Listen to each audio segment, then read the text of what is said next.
Silencer mounting ফাটা, silencer থেকে sound করে, দেখতে পাচ্ছেন।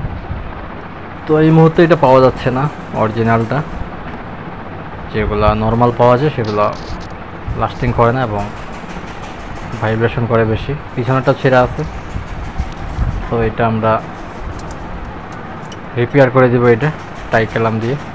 দেখুন এটা কীভাবে করি, পরে আমরা চেঞ্জ করে দেবো এটা। এটা দিয়েও আপনি এভাবে চালাই দিতে পারবেন কাজ।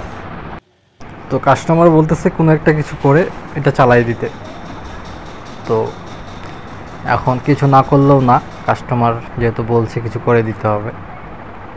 তো দেখুন এইভাবে টাই কেলাম দিয়ে, টাই ক্লিপ দিয়ে এইভাবে আপনি কাজটা চালাই দিতে পারবেন। কাস্টমার দেখে খুশি হবে, পরে চেঞ্জ করবে উনি। অরিজিনালটা ছাড়া বেশি লাস্টিংও করে না এবং সেটা বডি ভাইব্রেশন করে। রাবারটা অনেক হার্ড থাকে, লোকাল যেগুলো পাওয়া যায় এটার মতো এত সফট থাকে না। তো পিছনেরটাও এরকম ছেঁড়া আছে, সেটা আমরা করে দেবো একটা ব্যবস্থা। তো এগুলো হচ্ছে টেকনিক্যাল কাজ, আপনার টেকনিক্যাল নলেজ যত বেশি ভালো থাকবে আপনি এগুলো করতে পারবেন। তো কাজ দেখুন, কাজ শিখুন। আর ভিডিওটি ভালো লাগলে অবশ্যই লাইক দেবেন। যারা এখন চ্যানেলকে সাবস্ক্রাইব করেনি চ্যানেলকে সাবস্ক্রাইব করে নেবেন, আর যারা অলরেডি সাবস্ক্রাইব করে রেখেছেন তাদেরকে অসংখ্য ধন্যবাদ। দেখুন এটা হয়ে গেছে ফিটিং, একদম টাইট। সাইলেন্সারটা ঝুলে যাবে না এবং সাউন্ড করবে না বডিতে কোথাও লাগার পর। তো এটা মোটামুটি চলবে যদি খুব বেশি প্রেশার না পড়ে এখানে।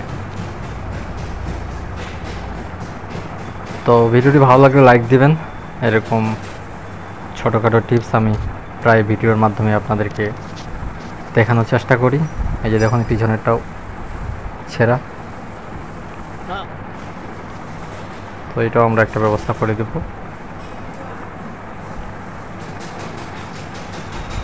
তো ভালো থাকবেন সবাই, দেখা হবে নেক্সট ভিডিওতে অন্য কোনো কাজের ভিডিও এবং টপিক নিয়ে। আর ভিডিওটা অবশ্যই ভালো লাগলে লাইক দিবেন এবং কমেন্ট করে জানাবেন।